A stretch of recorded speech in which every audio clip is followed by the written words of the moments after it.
Welcome to Peers, political economic elemental researchers and strategists. At Peers, we stand as your all-in-one partner, adept at steering you through the intricate realms of politics, economics, and business. Join us at Peers. We're our seasoned team with expertise in politics, economy, business, and law is committed to your success. Together, we will navigate the future, making informed decisions that lead to lasting impacts. Follow us on Facebook, X, and LinkedIn to stay informed about how we can help you achieve your goals. To all our friends, viewers, followers, fellow movers for real democracy and development, Filipinos here and abroad, tayong baga bigat, maayong buntag, marhay na aga, mayap, maupay, maayong aga, magandang umaga, good morning to everyone. We're here to discuss a very important issue. Because what we do in Peers really is to curate the issues that we think would not only be relevant for government, but would be relevant for all of us, particularly as far as the development and welfare of every Filipino. We discussed today a very groundbreaking and I should say buzzword. It's an idea that has come to its time. For a while back, we've been talking about it without even calling it the blue economy, but here we are now. And finally, we are able to really look into the details of what this blue economy is. Apart from that, when we speak of blue economy, we thought it is really what is best for us here in the Philippines for the Filipino, because well just so that you know and we'd like to emphasize, we are an archipelagic nation. In other words, we are a country that is surrounded by water. There is always this discussion in Indonesia is the largest archipelago. Yes, in terms of size, they are much bigger than the Philippines, six times that of the Philippines. But in the southern part of Indonesia, it is bordered by land, with Papua New Guinea. The Philippines, however, is through and through surrounded by water, even in between its islands. In fact, we have a very porous border where one can go to and from the western seaboard to the eastern seaboard and vice versa. There are security implications in this regard, which peers have already discussed in the previous episode. So if you did not catch that, I will invite you to go back and see and watch for yourself. This time around, we talk about the same context, the same considerations, but focus on the economy, hence the blue economy. Marami na pong napag-usapan dyan, pero mukhang hindi pa natin masyadong naiintindihan. Ito ang rason bakit naging tayo ng mga eksperto dito sa ito. Hindi lang eksperto sa polisiya, kung hindi eksperto pagdating sa pagpapatupad ng mga magagandang programa tungkol sa blue economy. Kasama natin dito si Pierre Raul at kasama natin si Pierre Tony. Tatanungin ko muna, ano ba itong blue economy, Pierre Raul? Good morning, Pierre Tony. Good morning, Pierre Ed. And good morning to all viewers. Actually, this blue economy is really a global trend. But the irony is, sa ground level sa atin, less appreciated. It's like an icebergs actually. We can only see the tip of the icebergs. Well, blue economy, it is an economic activities related to ocean, seas, and coast. It covers a wide range of interlinked, established, and emerging sectors, or the enablers wherein the Philippines has the huge potential. One is aquaculture. Number two is it covers fish processing industry, fisheries, ports and warehousing projects, shipbuilding and repair, coastal tourism, the marine extraction of oil and gas, maritime transport, desalination, coastal environment protection, offshore energy, ocean energy, blue biotechnology, then undersea cabling. Furthermore, blue economy is much more bigger than the ocean economy. Blue economy covers rivers, inland lakes, Yeah. underground waters, and everything that is water on the ground. And we can, on the positive side, the Philippines has everything in all those sectors. Based on the premise that the Philippines is the 5th longest coastline in the world, 36,000 kilometers. Then we are a tropical archipelago.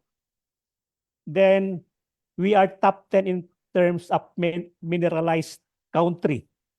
And our minerals most are being found on the marine ecosystem. Then if we look at all those potentials, we tend to be not aware of it, and even we don't know how to tap it. And we have to consider it now that this is really a huge economic driver for our country. And if we look at the situation now, it's more on the theory of omission, the Ernest Hemingway theory of omission, because of lack of data.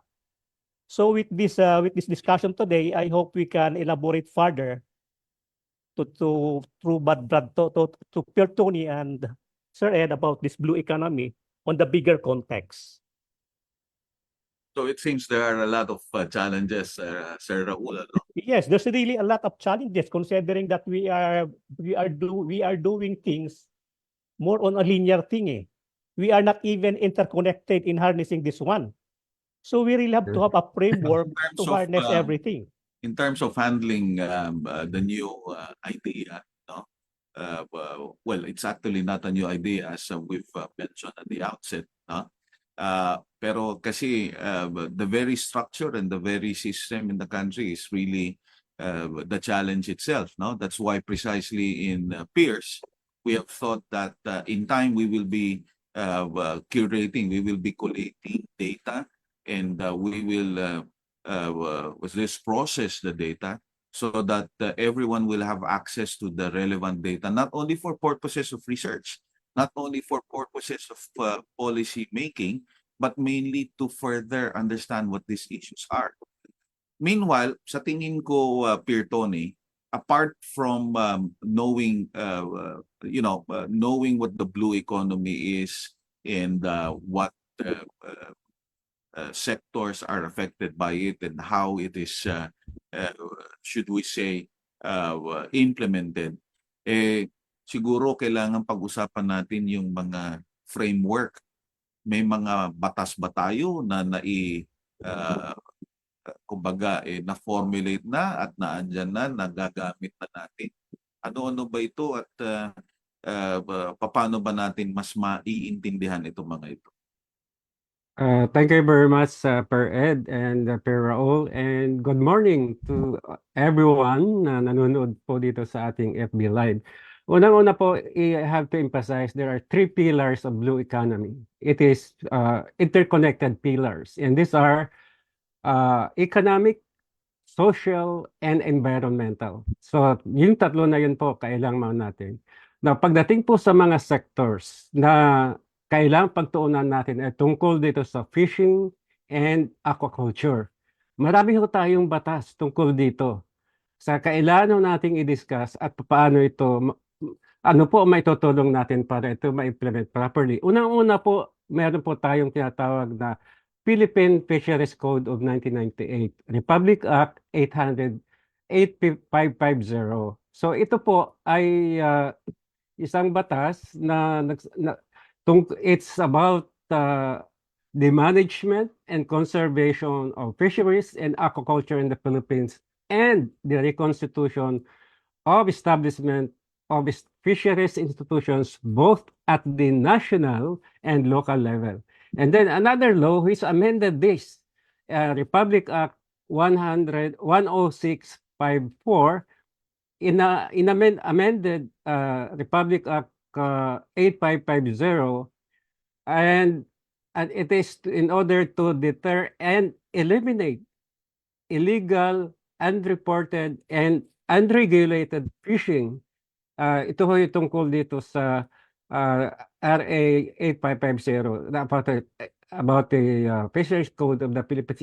Isa ding mahalaga na batas ay tungkol dito sa APMA, no? Yung ating APMA ay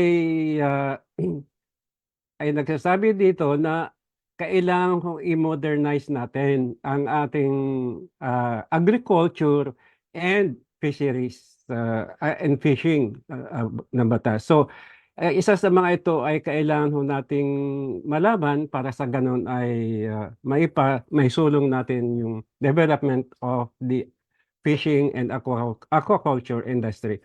And lastly, yung isa sa mga importante dito na recently ay napag-usapan ay tungkol po dito sa Asin Law, that is enacted way back in the 90s, and that it has been amended recently by Congress. It's now Republic Act 11985. So ito ay isang magandang pag-usapan later on kung paano po ang kung ano yung mga role, lalo na ng mga LGUs. Yun lang muna, period. Alam mo, Tony, tama-tama yung nabanggit mo na Asin Law, no?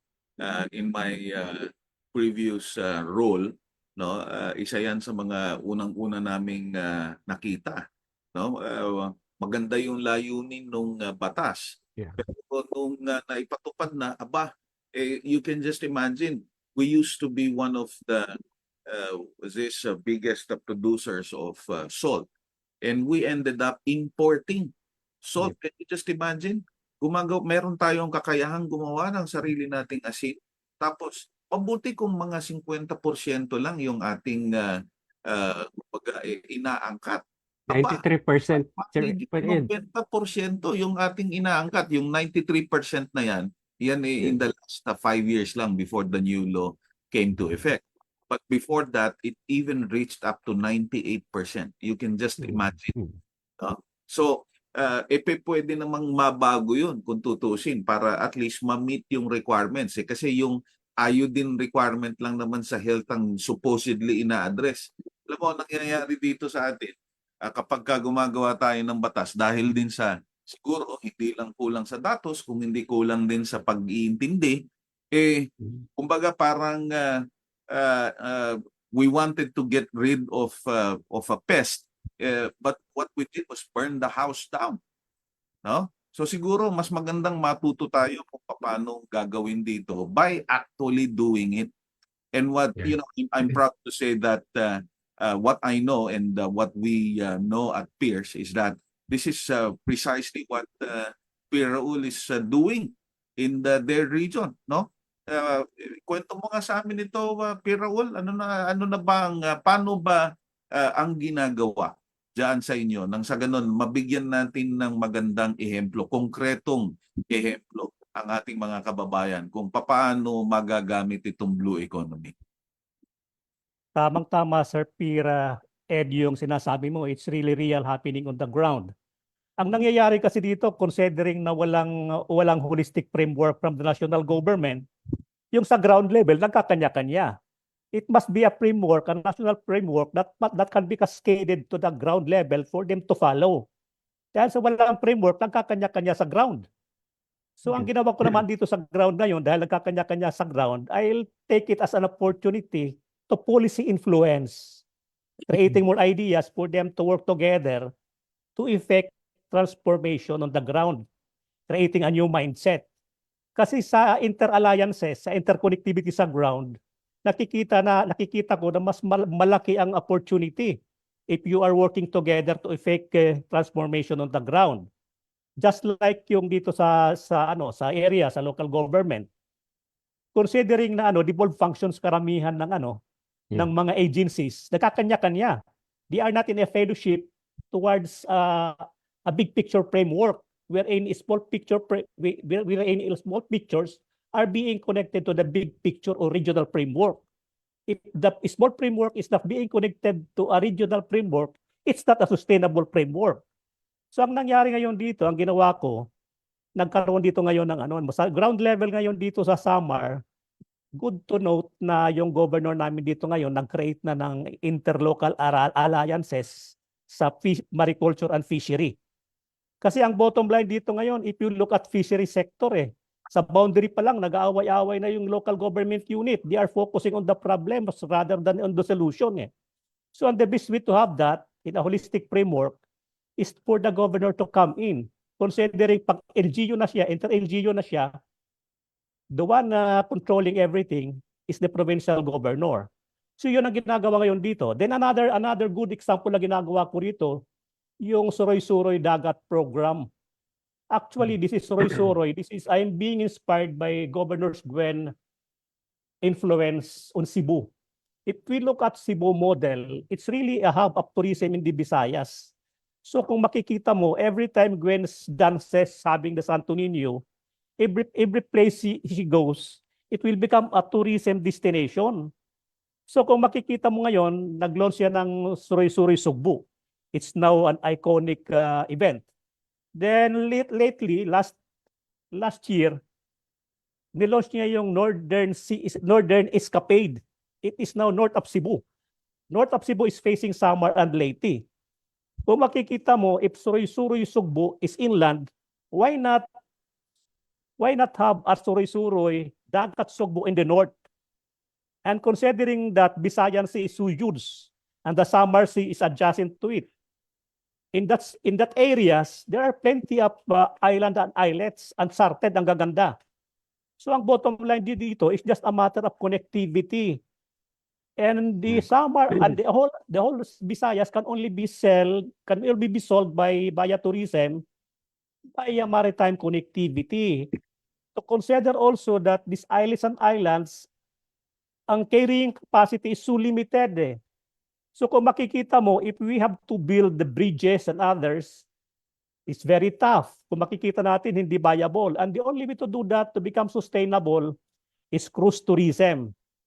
Inside the cruise, you have the hotels, they have the restaurants, they have the tender boat to ferry them to the island and islets.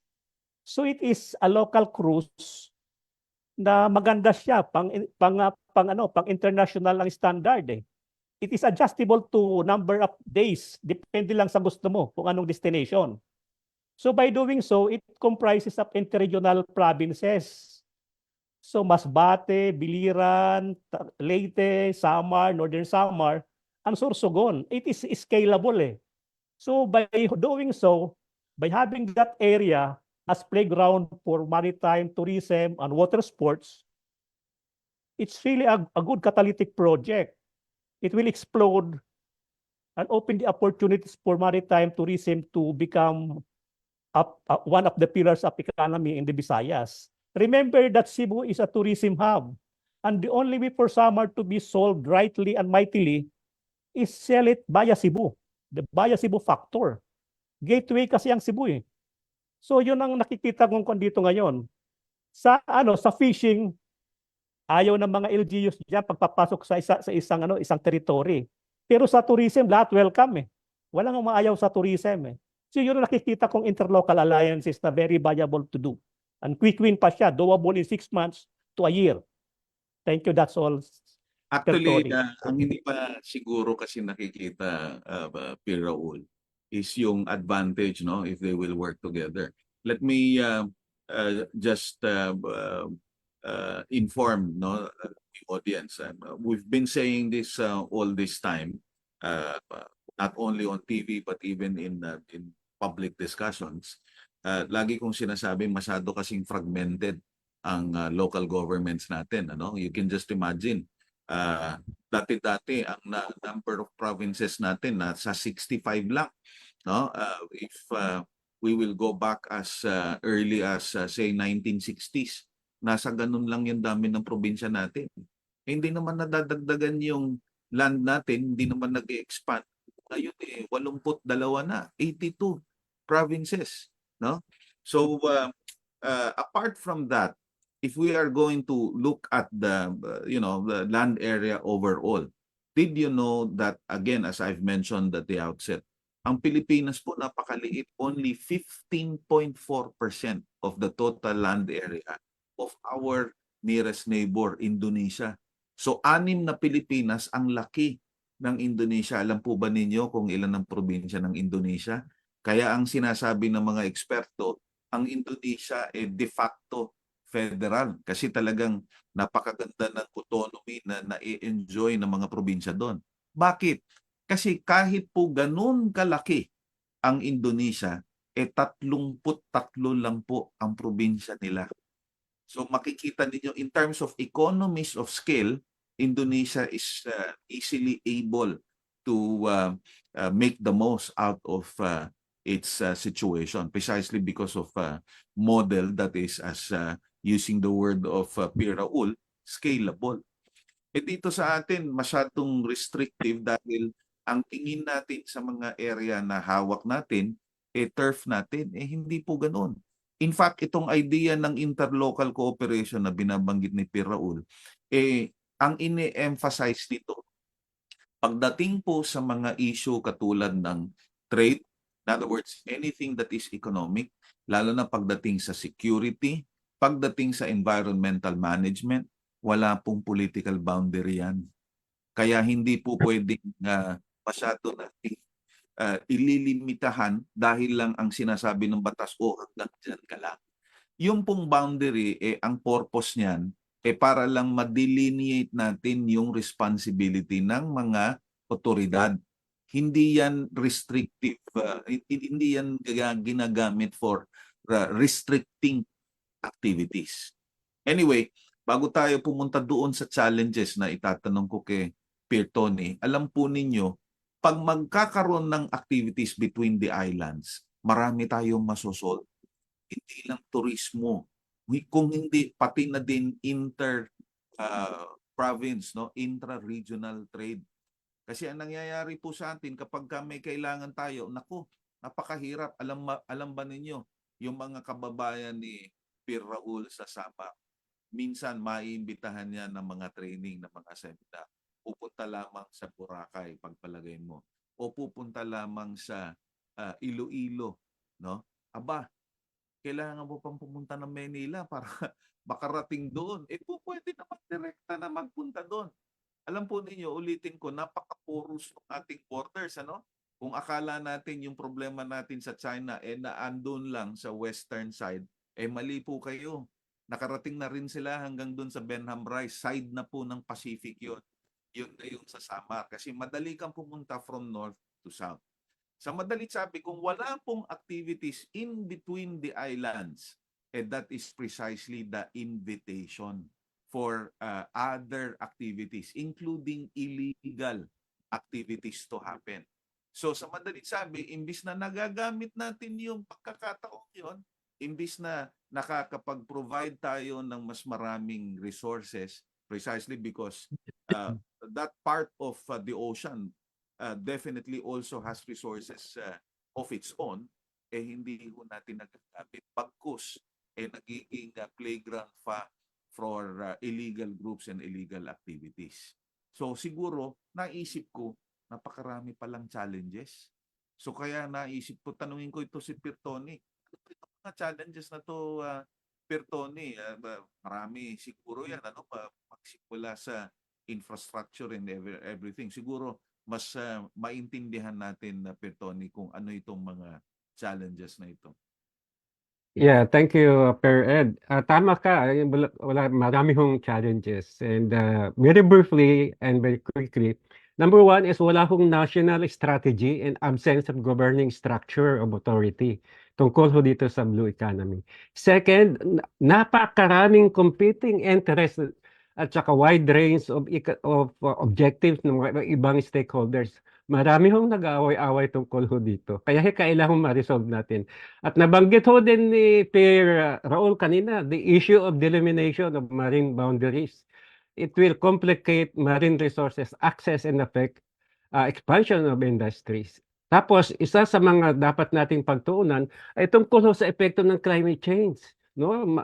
ang ating pong ocean ay at risk pagdating sa development of growth of economy dahil sa climate change. Lalo na ho yung pagdating ho doon sa mga plastic, no, na tinatapon sa dagat. Panglima yung wala pong identified as one of, I mean, the Philippines is identified as the worst offenders, yun nga, sa plastic pollution. And panganin po, Plastic na tao na, sila ngayon eh. yeah. And then in blue, wala pong policy, no? At saka very specific po sa mga challenges natin sa sectors, yung delay in the implementation of the fisheries code. Lalo na po doon nabanggit mo, Per Ed, tungkol sa illegal fishing at overfishing. Hindi lang, no, lalo na yung taga-ibang bansa, no? At tungkol naman sa shipping talaga po naman, very inadequate ang ating port and ancillary facilities at domestic shipping. So kaya kailangan ho nating pagtuunan. And then lastly, tungkol po sa renewable energy, kailangan po natin ang policy framework for the development of offshore and offshore wind sector or the size for renewable energy. Kailangan ho nating i-tap ang potential ng ocean for renewable energy. Yun lang mga malaking issues, Per Ed. Alam mo, Tony, naalala ko lang bigla, ano? Pinag-uusapan natin itong blue economy ngayon at pinag-uusapan natin itong mga challenges at numero uno itong infrastructure challenge, no? Pero naalala ko, medyo matagal-tagal na din yan kung hindi ako nagkakamali, early 2000. Napag-usapan na natin yung roll-on, roll-off. Una akala ko deodorant yung roll-on lang, no? Pwede pala yan sa pwede pala yan sa maritime industry. Pagpasensyahan niyo na kung corny yung mga joke ni Peter Ed, no? Kasi isa ho yan sa iniisip kong alternative na profesyon, no? Magpatawa kaya lang hindi natatawa yung mga nakikinig. So, ano pa nangyari dyan sa Roro na yan? Bakit ang dati pa meron tayo pero parang hindi yata nag-take off? Ano kayang naging problema?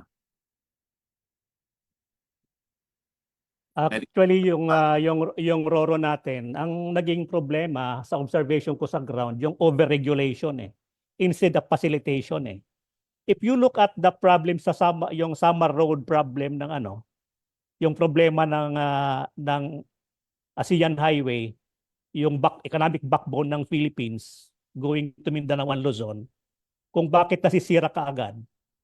Masyado nang bugbog sarado yung kalsada, then outmoded na siya dahil hindi pa na-upgrade So sobrang dependent tayo sa sa road, hindi na harness yung mass transport sa dagat. Bugbog sarado yung kalsada. So kung makikita mo ngayon na the cheapest way to transport is via maritime connectivity. Very cheap ang rate niyan.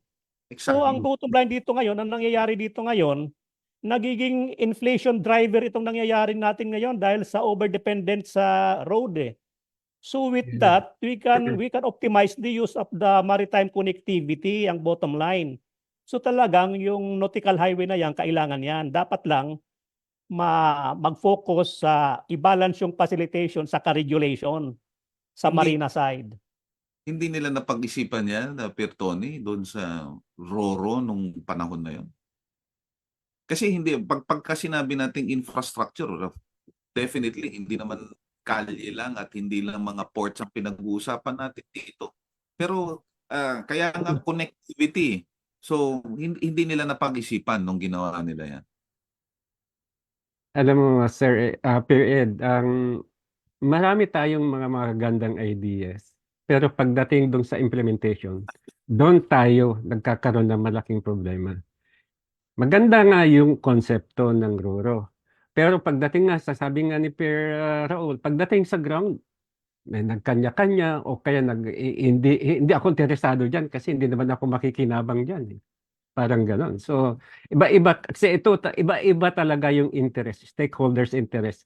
Isa sa mga stumbling block dito sa ng maritime industry. Hindi kaya dahil sa kulang sa traffic? Kasi pwede, halimbawa, kung ako ang may-ari ng marine transportation, ako yung may-ari ng barko na nagfe-ferry ng mga tao, hindi kaya yung traffic ang pinag-uusapan kasi kukonti lang yung sumasakay. No? Kaya hindi siya sustainable. Hindi kaya yun ang rason kaya nawala na rin lang bigla yan. Roro na yan. Meron pa namang natira, no? Pero kumbaga hindi katulad nung sinimulan nito nung early 2000. Actually, yung ano, Sir Ed, actually yung di COVID-19, nagbago yung system eh.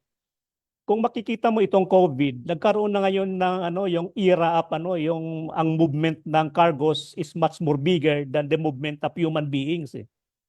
Kasi ang nangyari ngayon dito online eh. So makikita mo ngayon, dapat ngayon roro na talaga dahil marami ng cargos kaysa human traveling eh. Kasi ang activity ngayon is online na eh. Kung makikita mo ngayon, it's an era of logistics.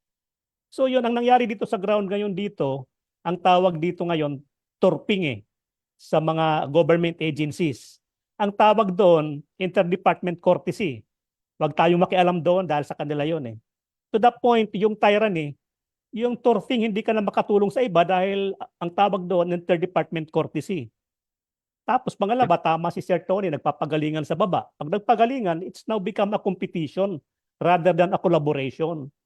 So we really have to have a system, sabi mo nga Sir Ed. That's all. Alam mo, ang problema naman dito, okay lang yung competition eh. In fact, I remember one of the earlier studies no that I wrote as an early academic. I called it co-opetition. No? You can compete without necessarily doing away with cooperation. Because at the end of the day, yung competition naman will work only by and through cooperation. No? Kasi sa madalit sabi, ang competition mo dito is in terms of economic activity. Paano ka magkakaroon ng economic activity kung hindi naman kayo magko-cooperate? So, yun yung problema dito. Siguro pwede din nating isipin na nung sinimulan nitong Roro, baka sakali na pagka, di ba sa PESA kapag ikaw ay bagong negosyo, meron kang tax holiday. Baka po pwedeng ganun din ang gawin ano para doon sa mga kumbaga para maimbitahan yung mas maraming magi-invest sa mga bagong mga barko at bagong services no between the different island provinces siguro bigyan ng incentives itong mga bagong maritime businesses. Ano sa tingin ninyo? Hindi pa nangyayari yan o ginagawa na? Actually, Sir Pierre Ed, ginagawa na yun. May tawag doon, missionary routes eh. May mga incentive. So ang bottom line ngayon dito, yung ano, how to make it really attractive eh. Kasi iba yung ano, sabi nga ni Per Tony, magaling lang sa papel pero pag sa implementation sa ground, overregulated pa rin siya. Yeah. So yun ang bottom line eh. Ang ginagawa din ano kasi yun nga nabanggit mo kanina Pierre Raul no na yung mga kalye. Kasi ang ginagawa nila Pierre Tony dahil nga hindi parang lumalabas hindi naging sustainable, hindi naging viable ang barko. Ang ginagawa nila kino-connect nila itong mga island provinces by building bridges. Ano ba ito? Mas sustainable ba ito? Medyo katawa-tawa. Actually, kung makikita natin dito, if you try to build bridges, hinahanap mo na yung ano, yung viability ng ano ng usage eh. So meaning you have to add more traffics eh. Samantala kung if you are building Roro packs, kung makikita mo, nandyan na yung volume eh. Tapos kung makikita mo rin, it is quick win. It is doable in 6 months to a year. Then if you are proposing bridges, it will take 5 years. So ang nangyayari dito ngayon, we have to wait. Nagkaka-chaos muna bago dumating yung solution. Hindi tayo proactive, yun ang situation eh. Tapos kung makikita mo yung blue economy, parang National Coast Watch Center ito eh. It entails many agencies to work together eh. Tingnan mo yung yung blue economy. Mas malaki pa yan sa National Coast Watch Center. Pero are they working together? Hindi. So ang mangyayari dito ngayon, nandiyan nakahang tayo sa ganong situation eh. Gusto ko man mapag-usapan yung Coast Watch na yan. Okay, mas maganda yan. Hindi ko, parang ayoko munang pag-usapan kasi baka may masabi tayong hindi maganda. Pero anyway, going back to you, Dear Tony, no? Parang ang nangyayari nga dito, gawa na lang ng gawa ng tulay. May kinalaman ba to sa tulay o yung kita sa paggawa ng tulay? Alam mo, Per Ed, nung una kasi, example lang sa Metro Manila. Nung araw, palagi nating kinoconstruct flyovers. Di ba? Ba't doon na lang tayo nung nag-umpisa tayo ang unang nagkaroon ng LRT, 1985. Yung mga ibang bansa wala pa, natutok sila sa atin. 'Di ba? Natuto sila sa atin, pumupunta sila dito, tinitignan, etc. Ngayon, mas maganda ngayon kanilang LRT, mas marami, mas mahaba kaysa sa atin. Wala na tayo. So ganun din pagdating diyan sa mga pag-ano ng kalsada. Gusto nating gayahin kasi yung ibang bansa na may daming bridges eh.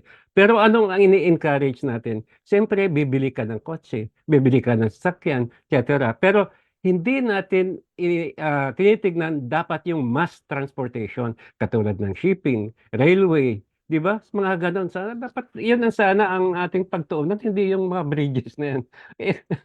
Sinisimulan Pero naman, nasimulan naman na ulit yan, Peer Tony. In fact, medyo naantala yan, no? Dahil din, I'm sure, of course, the both of you will agree, no? Ultimately, ang problema natin talaga political, eh. No? Yeah. Pero at the end of the day, siguro, pwede pa naman nating, meron pa din naman pag-asa, no? Habang may buhay, may pag-asa.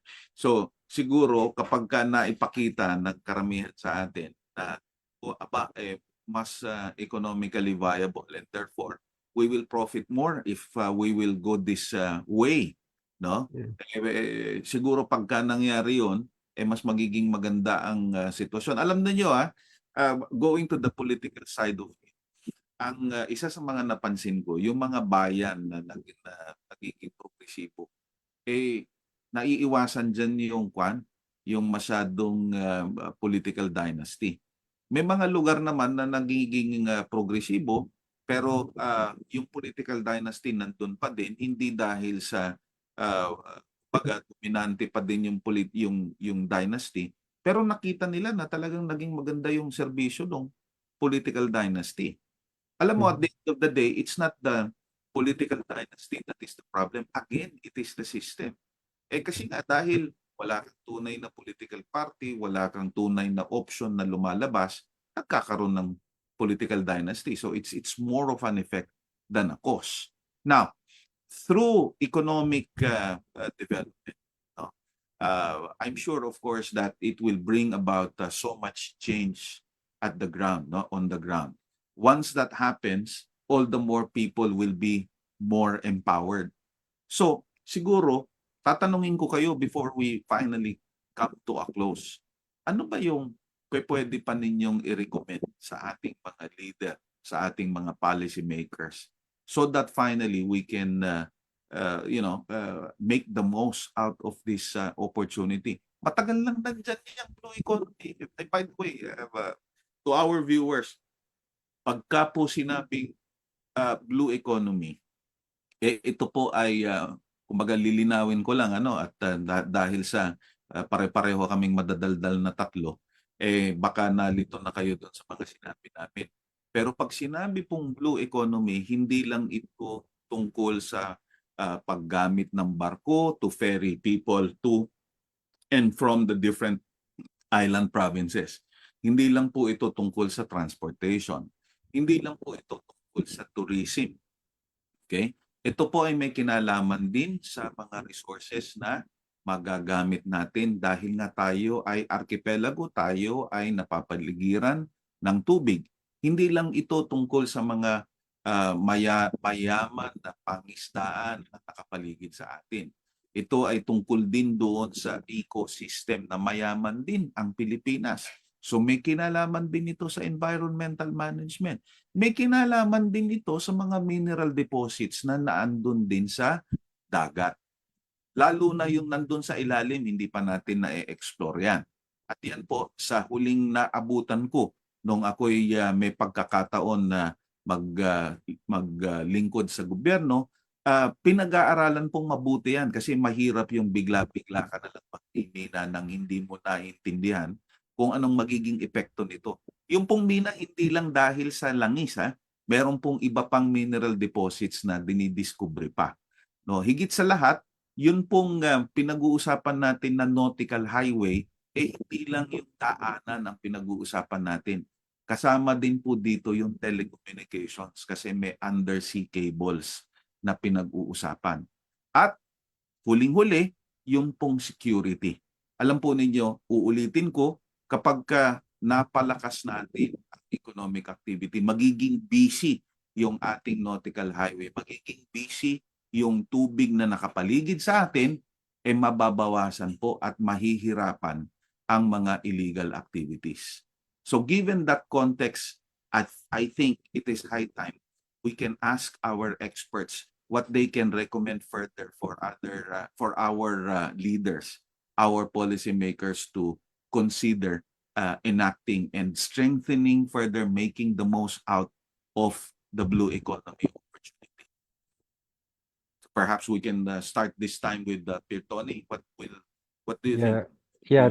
Thank you, Per Ed. First of all, I think there is a need for a clear national strategy for the blue economy. There should be effective institutional arrangement, and there should be a harmonized planning frameworks and regulatory coherence. No, but there are many others actually that need to be done. But I would like to emphasize three, which is about the infrastructure development, lalo na po sa ating mga ports and other facilities. Tapos yung pong regional cooperation natin among LGUs and among provinces, etc. Then kailangan ho natin doon. And of course, kailangan din ho natin yung sustainable investments and financing. We should involve the private sector pagdating doon sa mga development na dapat nating gawin. So kailangan po nating invite ang private sector para mas madali. And then lastly, I think we have to take note of the digital technologies, no? Kasi marami pong magagawa yung information and communication digital technologies para ma-improve yung ating operations sa ground. Yun lang, Per Ed. So talagang at the end of the day, Pierre Tony, no, the emphasis should be, aiming for a holistic institutional approach. Yun yung na-pick up proposal mo, no? Dalawang termino po, mga kababayan, institutional, holistic. Kasi para medyo mapalakas nating mabuti kasi ang nangyayari kanya-kanya tayo, no? Sa mga nakikita mo naman na Pierre Raul, ano pa yung pwede nating gawin at maire-recommend natin sa ating mga leader? Actually, yung looking from the ground, kung makikita natin, we really have to have a model or a template how to engage on the ground para mabuo sila eh. Kasi ang bottom line dito ngayon, ano dito ang engagement na tama for them to mobilize, to work together to effect sustainable, resilient, transformative, and inclusive economy. Kasi kung makikita mo ngayon dito, the only way to do that is via a circular economy.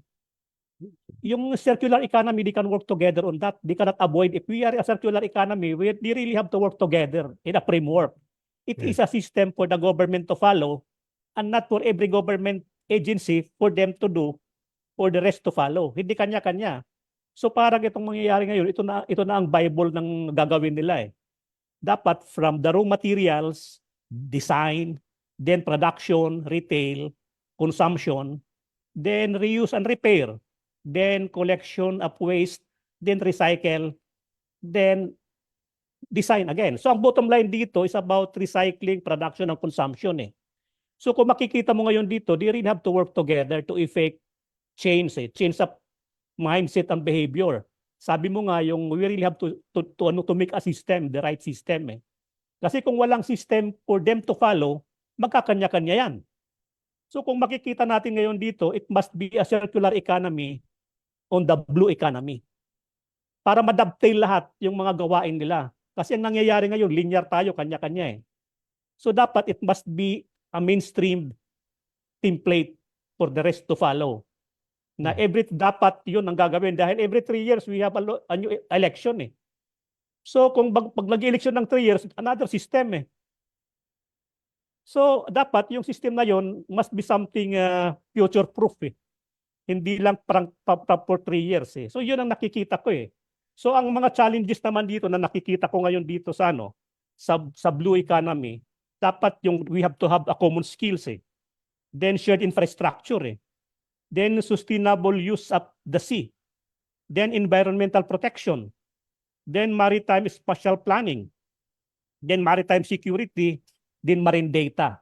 Kung kulang yun, hindi magagawa lahat yun. Yun ang mga basic na kailangan natin to have a circular economy. And that's all. It's quite a tall order, Peer Raul, Peer Tony, no? Marami tayong kailangan gawin. Pero alam po ninyo, at the end of the day, as we have always been saying here with the peers, is that, there's so much to be done. And honestly, I'm not only inclined, but I'm really a believer that the Filipino is not only talented, but resilient and really very productive people.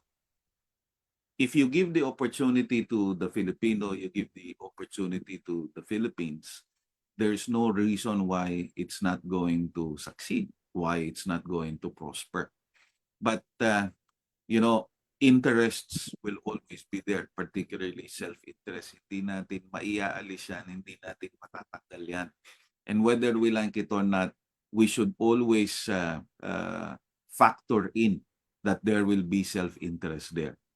So it's just a matter of, it sounds rather simple, but I'm still hopeful that we will be able to convince all self-interested parties that it is also in their self-interest to cooperate, that it is in fact in their self-interest to find a way to get to a more holistic environment, a more holistic development. Kasi pag hindi po natin ma-achieve yun at tayo lang ang mayaman kumpara sa mga kababayan natin, kumpara sa komunidad natin, hindi natin maaalis na pati tayo mismo security-wise, problematic. At yun ang rason kung bakit nagkakaroon din ng away, nagkakaroon ng gulo on the ground. Would it not be good if you are a rich person, you are a rich family in a rich country? Or would you rather remain a rich person, a rich family in an impoverished country, in an impoverished country? I hope somehow we have contributed not only to the discussion of the blue economy, but to the opening of the eyes of many, so that together we can do so much more. Muli, magandang umaga po at magkita-kita tayo muli sa susunod na linggo, alas 10 ng umaga, 10 a.m. Good morning. Maraming salamat. Thank you so much. Maraming salamat po. Maraming salamat.